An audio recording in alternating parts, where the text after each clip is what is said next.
You didn't have to cut me off. I could never know we were nothing. I don't even need your love, but you treat me like a stranger, and I feel so low. You didn't have to cut me off. Hello everyone! So, my topic is, what is OIS model? And stands for Open System Interconnection Model. So, yan yung mga definition niya.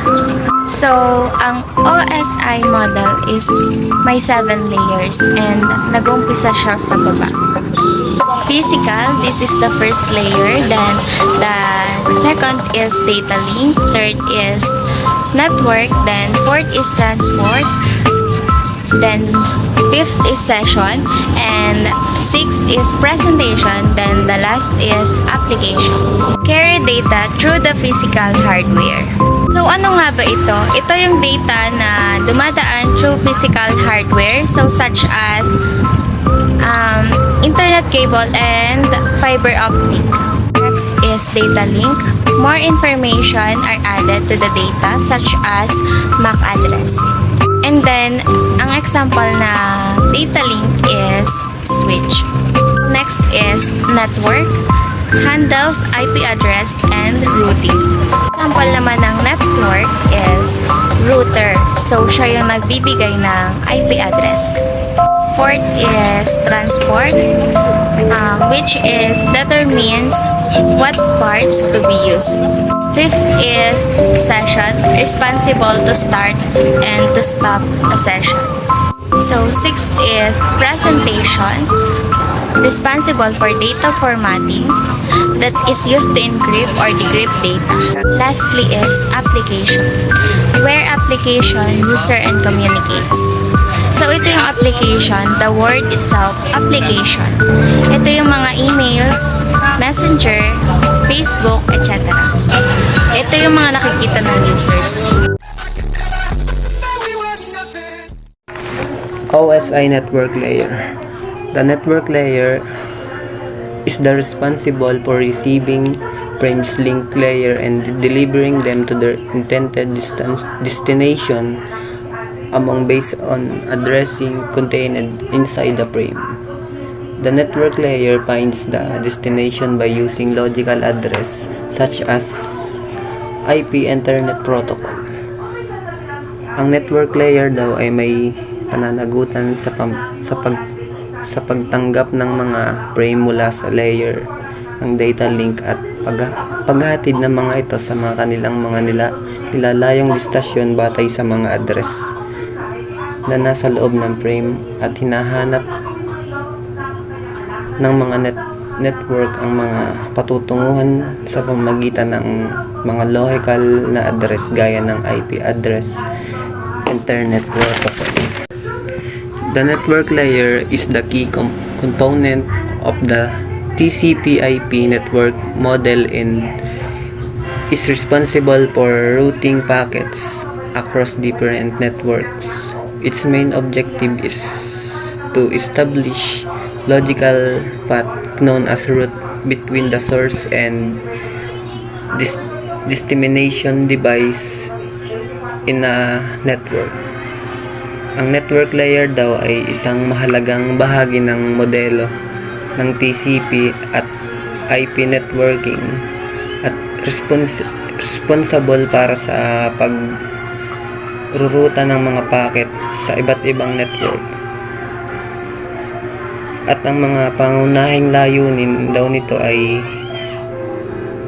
magtatag ng mga logical na landas na kilala bilang mga ruta sa pamamagitan ng pinagmumulan at patutunguhan ng mga device sa isang network. The main concept of OSI is the process of communication between two endpoints, and a network can be divided into 7 distinct groups of related functions or layers. Ang pangunahing konsepto daw ng OSI network layer ay ang proseso ng komunikasyon sa pamamagitan daw ng dalawang endpoints sa isang network ay maaaring mahahati sa 7 grupo ng mga kaugnay na function or mga layer. Or mga layer sa bawat mga kagrupo. Need your love, but you treat me like Hi, and I am the one to talk to you about what I tackle in Chapter 3 lessons. So in this video, I want to talk and share my own knowledge about my part, and that is an Internet protocol. Some of you may know what is 5 Internet protocol. So what is 5 Internet protocol? The first one is DNS or the Domain Name System Protocol. This protocol refers to a naming database which internet domain names are allocated and translated into IP address. For me, you don't need to memorize or cite the code like the binary numbers just to know what it is in information in the web browse.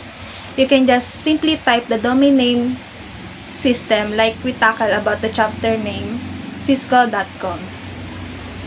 The second one is the HTTP or the Hypertext Transfer Protocol. And as I said in DNS, this one is used to design like the transfer information on top of the layers of network protocol. When you use to exchange information over the internet, when you type, it's like delivering system for information throughout the internet. And the third is the SMTP or the Simple Mail Transfer Protocol. This type of protocol is a method to transfer mail from one user to another, like the behind of email we send and receive each day. Simple Mail Transfer Protocol is used commonly by email client including Gmail, Outlook, Apple Mail, and Yahoo Email.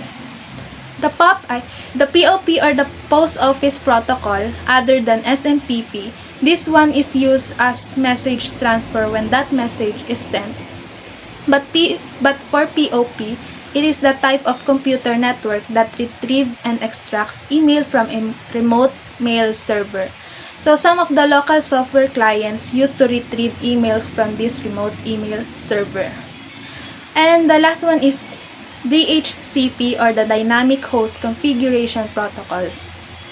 Unlike the other 4 types of protocol, this used to dynamically assign an IP address to any devices.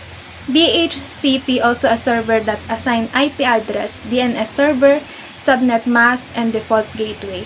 And for me, this DHCP can do things like discover, offer, request, and acknowledge.